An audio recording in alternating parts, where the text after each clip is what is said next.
That was the sound of a crash at the end of a pursuit Monday night.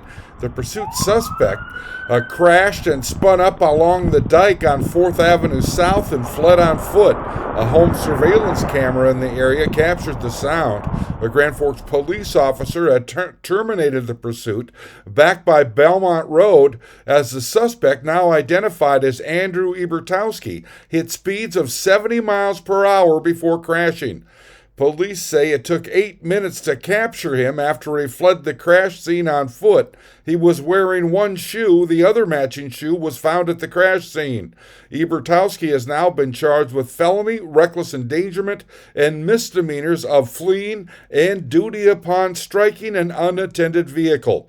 Earlier, he's suspected of hitting a parked vehicle on Landico Lane. I'm Neil Carlson reporting for iNewZ.TV.